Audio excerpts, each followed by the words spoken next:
Start a small business. No need to work 40, 50 hours a week, slaving your life away. Obtain financial freedom, be your own boss, and create your own destiny. Moguls are the new superstars. The path to country club membership and a leased Mercedes-Benz is paved in gold as you take your business trips to Orlando or Vegas. Validation from your in-laws is just an LLC and Facebook business page away. At least, that's what they tell you anyways. Through social media, websites, and targeted ads, you're sold an image. Small business owners seem to walk on water. You'd think you're the last person on earth working a regular job with a regular boss. But there's trouble in paradise, and its name is in over your head. People start looking to start their own business, don't know what they don't know. But that's why we started our Small Business Confidential podcast, to share what we've learned from years of experience. There's not a lot of people in on this, so remember, dear podcast listeners, you heard it here first, off the record, on the QT, and very hush-hush. Hi, everybody. Hey, it's Mike, Brook, and our new sidekick, Mac. And we're going to revisit a subject I've talked about in earlier podcasts, but given the fact that we're coming into the spring after a brutal winter in Cleveland, and the legendary Cleveland real estate market, spring market, is about to happen, and we're expecting that there's going to be a surge in house sales, Gulf War or no Gulf War. And also from our contracting business, we're going to start getting a lot of people, calling for estimates. So I want to revisit what sales are, what sales is about. And I'm going to lead off before I go around the horn here with Brook and Mac about saying that one of the most important tools that you have to have in your toolbox is the ability to sell. And that ability to sell is going to impact your personal relationships. It's going to impact what you're making, what kind of job you want to work at, what kind of jobs you want to take, what kind of customers you want to work for or draw into your business. And finally, the most important thing about sales, it's going to get you tapped into what is happening in the market. Because the market is constantly changing, evolving, changing. People working remote. So now, how does that impact real estate? Well, now they're looking for a house with an office. Is it in the basement? Is it in the attic? Because now they're working from home. 5 years ago, that wasn't happening. So let me go around the horn, starting with you, Brook. When you first started doing estimates for our contracting business, and you sold a couple of houses, and what's your general thoughts about what you've learned, in those 10 plus years? I just remember early on selling our contracting services. I was very mindful that people would probably question me given how young I was. At the time I was like early mid-20s. I mean, that's one, but I just remember I had a lot of anxiety, really like sending out that actual like estimate with a number. And it probably happened because I had some bad experiences where a couple of people started yelling at you? Started yelling at me. Some called me not so great names. Now you know what being a head coach is like, right? Yeah. So I look at the ones who were, who called me, who kind of like went personal as like they're just being an asshole. Like I didn't do anything wrong. But I remember I always kind of like took the bad experiences from each estimate and I try to apply it to the next one. And the big thing that really relieved a lot of my anxiety, like I always looked at it as like, what's the problem? What's causing my anxiety in selling? And it's really giving them a number. And I learned that I'm just going to take the example of painting the outside of a house. At the time, I didn't have a whole lot of experience about how long it should take. It took me jobs being a foreman and recognizing, okay, you're painting a decent sized house. It's probably going to be like 150, 200 hours. But I remember I would always call you and say, hey, here's what I'm seeing. Here's the profile of the customer. Here's what they want. I'm looking at 200 hours.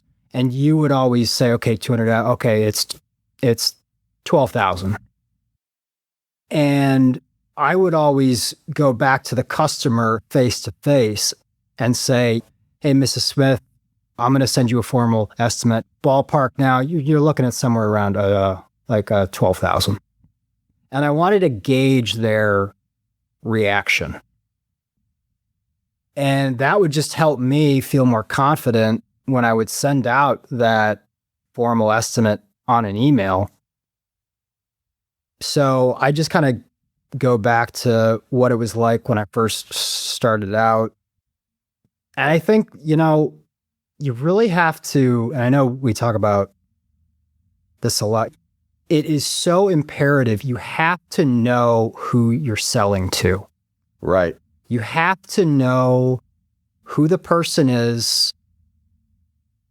And let's be real, if it's a couple, who's in charge? Is it him? Is it her? Who's making the final? Or is it a combination? Yeah. How much do they have to spend? And I'm just using renovation contracting work as an example. Is this something that you want to do, or is this something that the city is making you do? Are you going to sell your house? Is this stuff where it's like, I don't give a shit what the color is. Obviously, I want it to be, I want it to look nice, but I just want to get things scraped and painted. It's almost like you're an investigative journalist when you're out and selling, with a combination of Sherlock Holmes, where you're observing, you're asking questions, you're gathering information.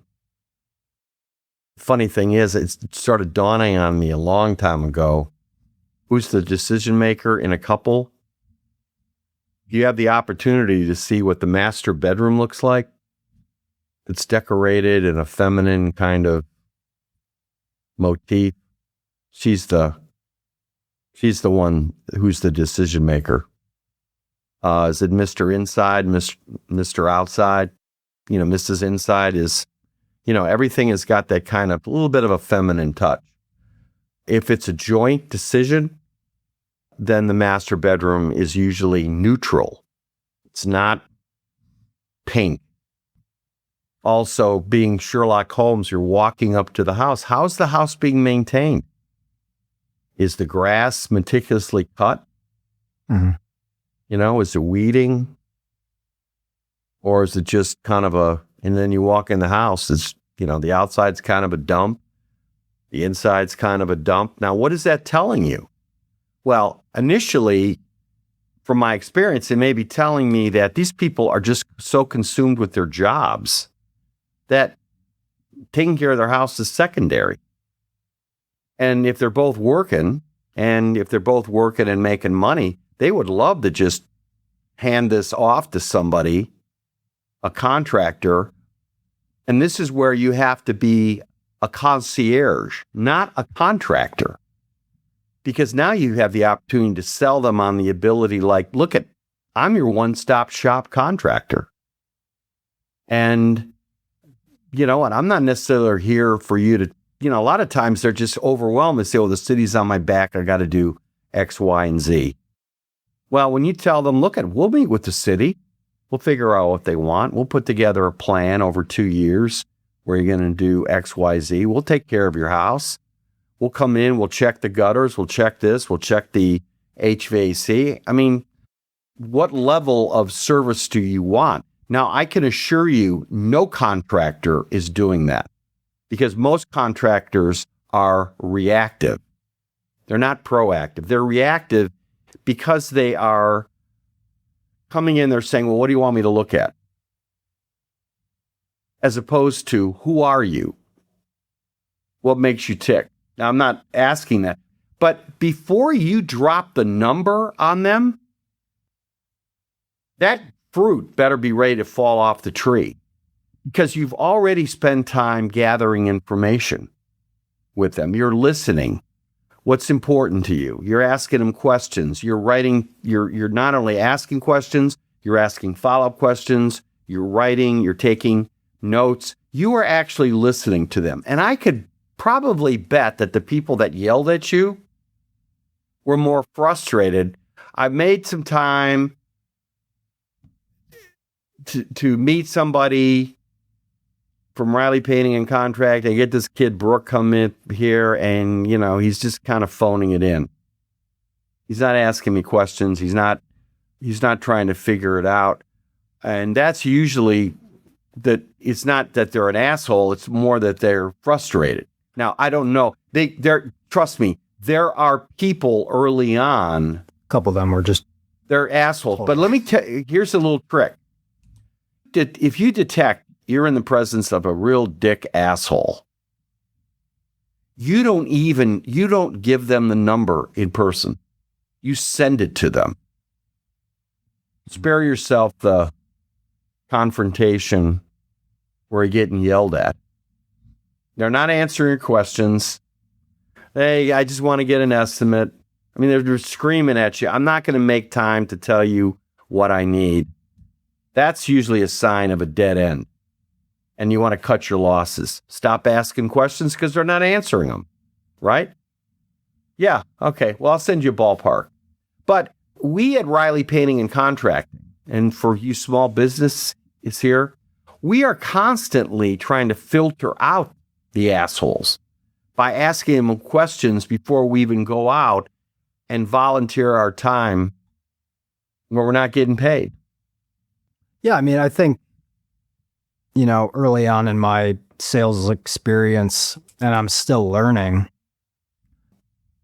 not all of them can be lumped into one category, but I think for the ones who were genuine and who did get upset and irritated with me at the time, and this was, 8-10 years ago, was I wasn't listening. And when I would send them a quote, they'd be like, hey, yeah, but I don't want this done. I told you I need this done. I want that done. And I was like, oh, okay. So right off the bat, they know, okay, I got to watch this guy and I got to watch his crew. So it's like they already have that bad taste. Yeah, that's why they're mad. Yeah. Like I went through that. And that's why it's always it can be fun dealing with contractors personally, like for my own house. It's just fascinating to see how some of these other companies, how they operate. And that's a great point. Without cutting you off, Brook, because you've raised a couple of really interesting points. Most guys who have their own businesses, contracting business, they do the work themselves for everything. So they have no idea what it's like to be on the customer end, where you're waiting around for a guy to show up and he forgot to show up. You made time to leave work, drop the kids off, at your in-laws or whatever, and they don't show up and they don't even have the courtesy to call. Or when they come in, maybe they exuded the same attitude that you exuded 10 years ago when you were starting out. Well, why does Mike want me out here doing these estimates? I don't want to do this. Can you imagine your body language exuding that? Right? Yeah. Or, it's not like you're curious. It's like, fuck this. I can't wait for this to be over. Or This is like going in for a root canal. I had an experience over the summer where I hired a company to do some work on my house, and the guy who showed up, super nice, but he just would not shut up. Yeah. He was just talking. He was telling me about this, telling me about that. Finally, tell him about his marriage, and he might everything, therapy. And finally, I said, "Hey, man, you know what? I got to go." Right. Well, you know what? The other thing I was talking about jumping in was, I love selling to a salesman. Mm-hmm. Just when I hear, the best estimates I can remember were these guys were sales reps. They are the greatest people on the planet, the sales reps. They rep a bunch of different products. And when you are in the presence of another great salesman, the first thing you notice is they're kind of watching how you're selling. It's kind of like a pro golfer playing for the first time with another pro golfer they've seen on TV or whatever. This guy's got some game. Let's see how he hits this shot, whatever. And I'll never forget, I was doing an estimate a long time ago, and it's the salesman husband and the wife. And we're sitting down, and I'm looking at the guy, and I'm about to close his wife. And he was smiling. He knew what was coming. Here comes the close. And I said, and I'm looking at him as I'm talking to his wife. So, Mrs. Jones, can we start on Monday or Tuesday? That's the assumptive close. Like, it's a given we got the job, right? And you know what the husband said? He said, honey, he's closing you. What did she say? Oh, she was like, what? What? I'm sure he's come home for years telling him about this great sale that he made, how he rescued it from the fire. This guy didn't want to hire me, but I came in and we made a deal and everybody's happy. I mean, he's just, it's just like he just got a hole in one. And he's telling his wife's like, yeah, okay, whatever, And so selling to other salesmen, like when I go out and buying a car, leasing a car, I always tell them, look, I'm a salesman. I'm going to make this easy for you. Because a lot of times, maybe get some new guy, whatever. Look, I don't want to waste your time. You don't have to say, I'm going to go talk to my manager, bullshit, whatever. I'm not going to knock you down on price. What do you need to make? Here's the cost of the car. What do you need to make? I don't know if I'm going to buy or lease. Because most of the time, car people, they make their money on the financing. They don't make the money on the car. The real money's on the financing. So you already know how they're making money. So let's all be fair to each other here. I'm going to give you a sale. Yeah, it's always fun interacting as a salesperson with other salespeople. And like, I remember when we went through an experience getting a car for an employee, this was like a year ago, and it was just a total shit show. Because it was he was probably like 24. Was it a Subaru or? Yeah. Okay. Yeah. And it was Travis' car? Yeah. And it was just a nightmare. Yeah. They forgot all this stuff. They screwed up the paperwork. And finally, like, it got bumped up to like the head person at the dealership. And he knew exactly what to do and what to say. Yeah. And he basically said, you shouldn't have to be going through this. And they comped us a bunch of stuff. And it was saved a customer. Yeah. They don't want you pissing outside the tent. Yeah. I remember this way before your time in the late 80s. I never really appreciated the art of selling until I went to a sales seminar. Some 60-year-old lady who was like Obi-Wan Kenobi. And she was unbelievable. She kept saying, Mike, just shut up, will you? Just start asking questions. Be curious. Yeah, you want to make a friend, but you don't want to come off as artificial. And I wasn't being artificial. I just really like meeting people.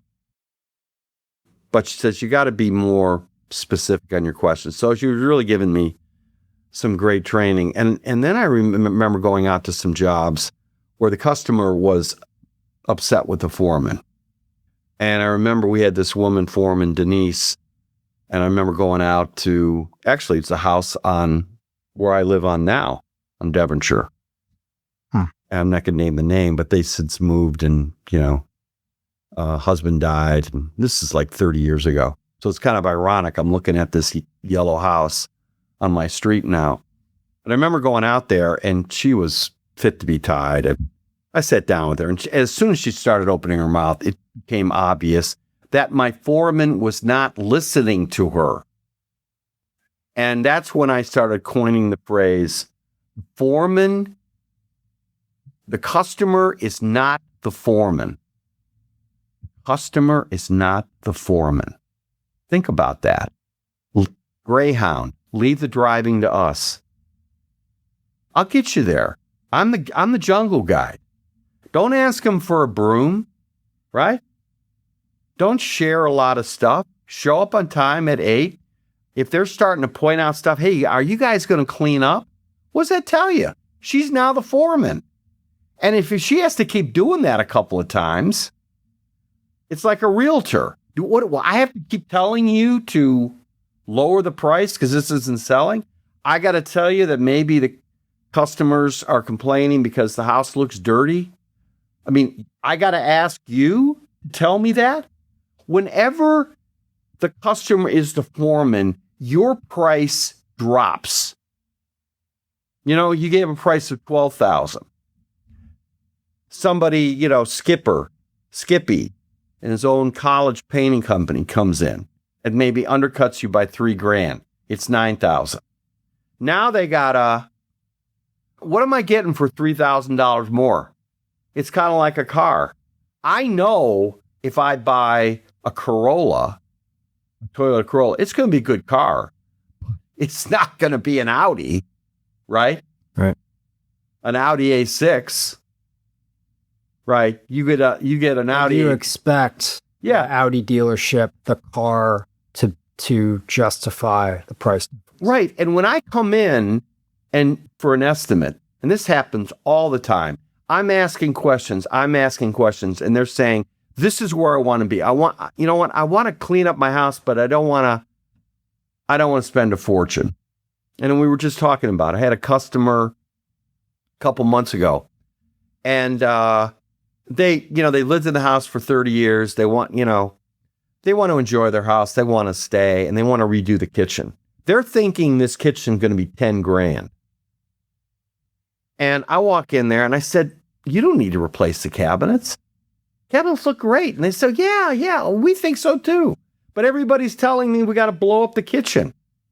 Every other contractor is saying that. You don't have to change the cabinets. And you know what? These counters are fine. We'll just paint the counters. Oh, you can paint the counters?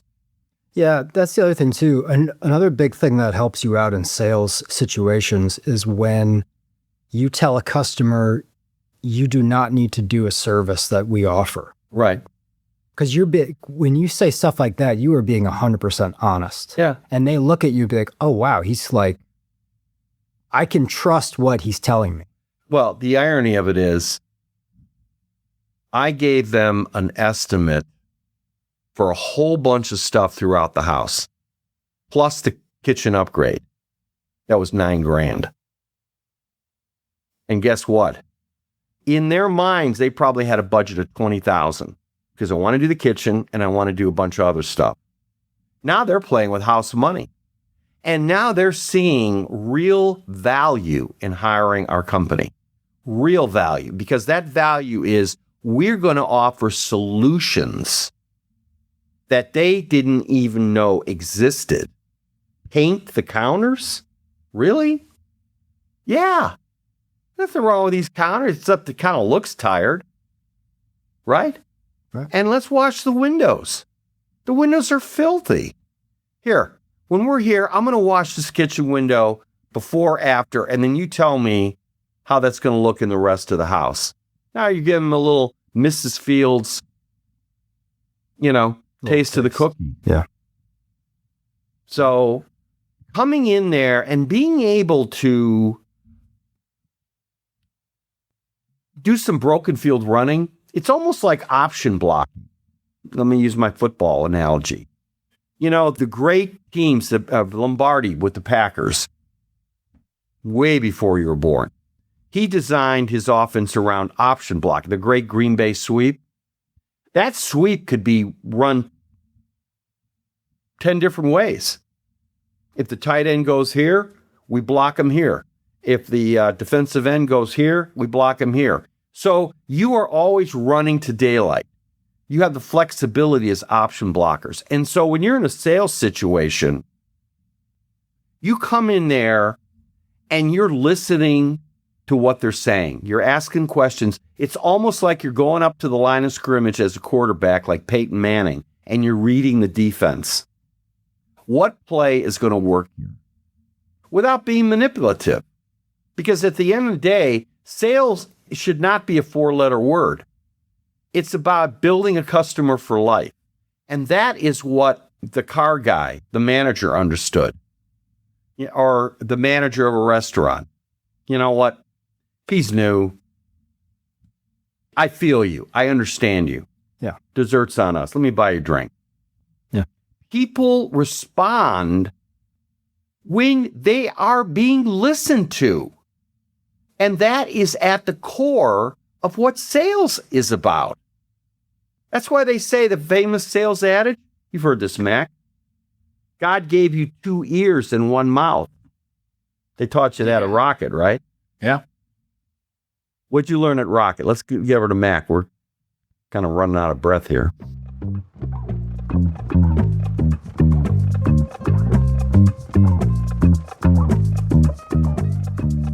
Hey, let's stop here. We got to pay some bills. 30 seconds, and we'll be back. If you enjoy listening to our Small Business Confidential podcast, we're sure you'll enjoy our first podcast, The Cleveland Real Estate Investor. We give outside investors an inside look into the real estate market in Cleveland. Cleveland has been on the rise, and investors from all over see those cheap prices and salivate.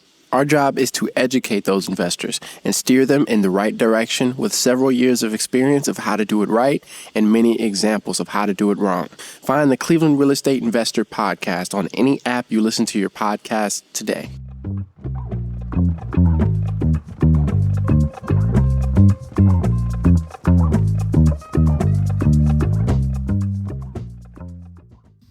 Yeah, so I mean, kind of like I've done about 2 years of sales, and at first I was pretty bad at it.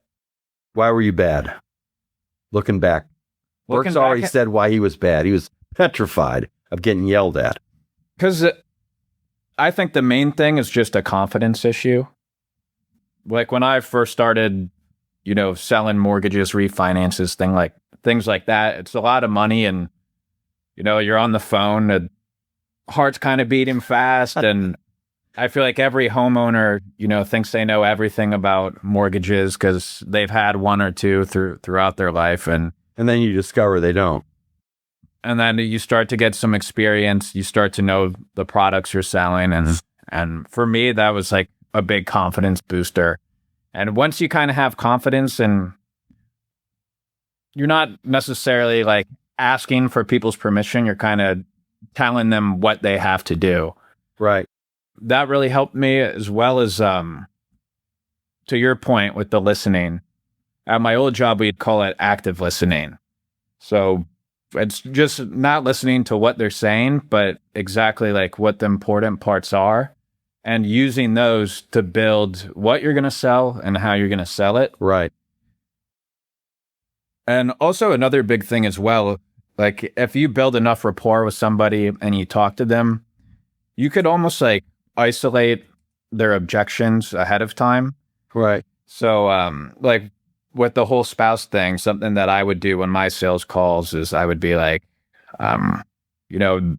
to pull up the credit report for the house, or you ask who's on the mortgage, you find out if they have a spouse or not. And I'm like, I'm just curious, when it comes to this type of stuff, are you usually the decision maker, or is your husband? Kind of like, what's the dynamic there?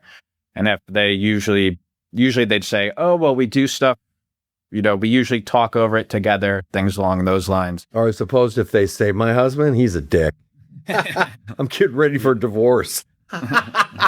Don't tell him I called. No, go ahead. Mm-hmm. That'll spice up those calls, right? Mm-hmm. Hey, and then she says, how old are you again? Mm-hmm.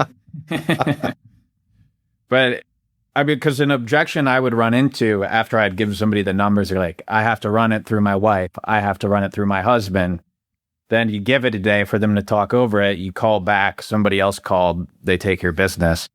So just like isolating things like that. So it's like, hey, give me a time when both of you are going to be here together tonight. And then you're not going to get hit with that. We need to talk it over. Like, I can't do this without my spouse. Things along those lines. Well, you could always say, if you've built enough intimacy and in terms of sales, hey, do me a favor. I've spent a lot of time working on this. Let me call you back at 9 because I don't want to lose the commission. Yeah. Right? What's wrong with that? Yeah. Really. And, you're partnering up. I think one of the things I learned a long time ago, which was very encouraging, people want to give you the sale. Mm-hmm. You're just there to, if you're listening to them, if you're understanding with them, how many times in your life do you meet people that actually listen to you? I mean, that is rare. So if you're a good listener, if you're curious, your questions are based on what you just heard, as opposed to rote, where you're just going down a checklist. Mm-hmm. That's what we talk about with our VAs and Melanie. I don't want you to freak out over this. I know you're listening to this, but we want our virtual assistants in the Philippines to feel that confidence you're exuding, Max. So they're not worried about making a mistake. They're trying to help the customer. They're trying to help the company. They're there as a bridge to set up the estimate, set up the appointment. Yeah, I think Mac brought up a good point. You want to be confident. And I think the one thing I've always been mindful of is, it's like, you don't want to be a mute, but if you really don't have anything important, valuable to say, then just keep your mouth shut. Yeah, that's hard. It's hard. That's up there. That's when you get into the all pro sales. But you could always tell, when I'm tag teaming an estimate with another salesman, I always feel when the other salesman is just talking and talking and talking and talking, like you can just feel their anxiety. Mm-hmm. Yeah, that's what it's coming across. And when you're a customer, I mean, it's pretty obvious. Yeah. But if you kind of take a step back and you just keep it simple, and, if you don't have anything good to say in the moment, just let them keep talking. Right. I think you have to walk that fine line between building that sort of make a friend. And I said this in an earlier podcast when I first started out, and this is late 70s. I remember meeting a guy who was a customer, the late Paul Mamelin. He worked with Squires Roofing, which was a real long time, legendary roofing company in Cleveland. And he was sitting, he was retired, and he was sitting, and he liked my kind of gumption and ambition. I'm out there, I'm hustling, trying to get. And he said, Mike, the first thing you got to understand about sales, first thing you do is you make a friend. And how do you make a friend? You're curious. You're asking questions. You're genuine. You're finding common ground, right? And maybe you're talking about the Browns. Maybe you're talking about, I went to this school. Oh, I went to this school too. I'm a graduate of Ignatius. Oh, yeah, my son went to Ignatius. You're, without being phony. And, you're always reminding them, hey, so let's get back to what you want here. What is it? But, there's a little bit of edge that's been knocked off, right? It's not fake. You're not going through a checklist. You're mindful of their time. You're asking questions. Sometimes, I say this a lot. Hey, indulge me for a minute. Let me tell you this story. Okay. So, back to you, Mac. I like that active listening and. Mm-hmm. And I just feel like, if on your initial conversation with the people, if you brand yourself well, the company well, you have good rapport with them and you show like that confidence in yourself and whatever product you're selling and like your ability to, do whatever they need you to do. One of my old sales directors, he had a saying called the presentation when it would come to mortgages. He said, it's just a formality, just to show them what the numbers are. He's like, if you're truly a good salesman, and they're already showing those buying signs, you already have the deal. Right. And so on my best calls, I started to really understand what he was saying, because the people, they'd be like, yep, okay, sounds good, perfect. And if you don't have that good first interaction or whatever, or brand yourself well, or have those confidence, that's when they're going to start to dissect your numbers, things along those lines. Right. So why'd you leave? For me, it was just that specific job. I just had no work-life balance. I made good money. I liked sales, but I was working 6 to 7 days a week. Oh, that's bullshit. Yeah. A lot of work, and you couldn't scale back? You couldn't say, guys, look, it's Monday to Friday. No. Really? No. Wow. I couldn't do, I like sales, but sometimes I think the sales culture could be a bit much. They're always to drive up competition. There would be an email with everybody's numbers, and it's we're doing this month. It's there was just never a break. Who cares? It's just never a break. Yeah. And so I think when it comes to doing sales at a smaller company, I'm sure it's a little different, but for that stuff, for that culture, they're the largest lender. They know what they're doing there. Oh yeah, no. And they've got their own, they're probably, you see this all the time, that culture is created. It's all about pumping the numbers, the profit for the person. Right. And that's where, again, some of the things you're doing in terms of selling is, do I really want to work for this customer? Okay. Yeah. I don't know. Do I really want to work here? And then, sometimes my good friend Jeff W., Johnny, he was working at a small law firm. Great law firm. And maybe they had 25 lawyers or something. And they did primarily family businesses like my business. And that was their specialty, selling them businesses, succession plans, that kind of stuff.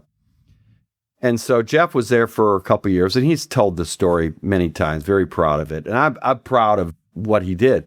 But he got to a point where he went up to the senior partners and said, you know what, listen, I want to be partner. I've been making it rain here. I've been bringing in, customers and stuff like that. And if I can't be partner here in 6 months, respectfully, I'm leaving. And there were two camps within that law firm. The first camp, the younger guys were outraged. He hasn't been here long enough, blah, blah, blah. And the older partners who started the firm, that's the kind of partnering we want. Yeah, they probably respected it. Yeah. That's the kind of, you hear his balls clanking. And so sometimes I think, when you're at Rocket, you simply say, hey, I'm not working 7 days. I'm pumping these numbers. I'm getting my numbers here. I want a life. And that's what Ross Perot, one of the great salesmen of all time, Ross Perot, worked for EDS in the early 60s. Have you heard that story? No, but my brother works for his Ross Perot Jr.'s company. Yeah. So talk to Joe. But Ross Perot, his first month in January working for IBM, early 60s, this is when IBM went, you're wearing a gray suit, blue tie, white shirt, everybody dressed the same. He hit his sales quota, in one month, January, for the whole year. And then he went back to them and he said, I want to make more money. If I'm selling more, why am I limited to this quota for the year? I go, well, that's how we do it here. He says, I'm out of here. And he started EDS. And they ran rings around IBM. So sometimes like with sales, sales, when I'm going out selling, my goal is not necessarily to sell every estimate that I'm doing. My goal is I want to sell the right job that's going to be right for our company, that the Eric, Dave, Bob, my foreman can execute, right? The next thing I'm looking for, and this is if you're really good, is market information. What's in the zeitgeist? Is there a little resistance to, are people moving more? Are they refinancing more? Are they're working from home now? So now the house needs an office. Is there a baby on the way? Baby on the way. Are they gonna need to baby proof it? Their aging mother-in-law, they're getting older. Do they need, what is going on in the marketplace? So do I want to work for these people? What new marketing things can I use to develop future estimates? There's a lot going on here. And I am astounded that sales is not taught in college. In fact, it's not even taught when you're getting an MBA. You would think that would be not just sales 101, but graduate school sales. Yeah, from my sales experience, like my old company, they're like known in that industry for the best sales training. So like a lot of other companies will try to poach people that work there because they already have like a good foundation. It's like drafting linemen from Big Ten schools, Iowa. Yeah. But I would say just from my 2 years being there, I have a business degree and I learned more from those 2 years than I did from my 5 years at Could you have gotten hired without going to college? Yeah, you could. Yeah, good. Yeah, that'd be interesting for those out there who are interested in getting into real estate or interested, really, do you need an MBA? Do you really need a BA, degree to do this? Or maybe the best thing is just, hey, I'm going to school 1 year at Rocket. I'm going to be interning at some real estate company. I'm going to be a small business, restaurant business, just actually work there. Said, hey, just pay me minimum wage. I'll be here. I'm working. I'm going to take notes. I'm going to ask questions instead of going to school. I'll make some money, but also learn on the inside. And you know what? Most owners would love that. They love talking about their business. Yeah. I know when I'm at an estimate, I start asking people, so what was it like when you had, what were some of your, it's not even related to what you're there for. And you know what? They love talking about that. Oh, I love being a doctor. I love being, and that, that's enjoyable. And I don't really, at the end of the day, what's coming out is I don't really care if we get the sale or not. I just made a friend. And that's not phony. That's genuine. And so you almost like, well, what can we do for you here? Okay, well, maybe, you're not prepared to spend $12,000 on painting the house. How about if we just paint the front this year? Yeah, and don't be surprised if you don't get the job then. If you're doing all those things, you'll get a call, email out of the blue from that person. Oh, I had many times when I first, or my earlier years, I'd get a call from somebody. I gave them an estimate. They hired Skippy, the college painter. Mike, I need you out here. We had to fire Skippy. Please finish it up. My bad. Yeah. Those are the great jobs. Validation of what you're doing. And of course, there's some jobs where they yell at you and whatever, and then you got to do your, post-game review.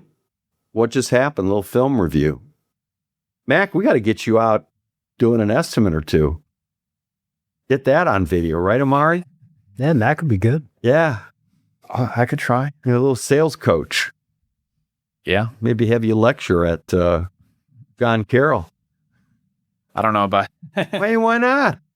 Why not? Get in the business class. So, all right, final thoughts, Brook? No, this was a good topic. I think what you said is really good advice, listen more, talk less, Yeah. but don't be a mute. Yeah. But don't be the Applebee's waitress. Right. Don't be coming up every, how's it going? How's it going? How's it going? It's just, you want to come across as being genuine. Yeah. And in charge. Customer's not the foreman, because if you're the Applebee's restaurant, wait, how's the food? How's the food? How's the food? How's the food? How's the food? Now you're making them the foreman. The customer is now the foreman. Yeah. So I think that, so if you're out there, or if you're looking to hire a realtor, interview them. Find out what their sales ability is, because at the end of the day, you do not want to hire somebody who's not a salesperson. Like Sophie, our person, money. She's a hustler. She's a salesperson. She understands the chain, as opposed to somebody who's just listing your house. Yeah. Okay. Yep. And if you have your own business out there, understand sales. Because if you understand sales, you're going to understand the market. You may own a frozen yogurt store. You may have a yoga studio. You may have this. You may say to yourself, you know what? This isn't working. I need to change careers. Yep. So, and if you can sell, you can do anything. Final thoughts, Mac? We'll let you wrap it up. I'd just say, kind of recapping some main points. Listen, be confident, trust yourself, and at the end of the day, if you don't make a sale, try to make a friend. Yeah, and learn from it. All right, folks, we'll end on that note. Thanks, Amari. All right.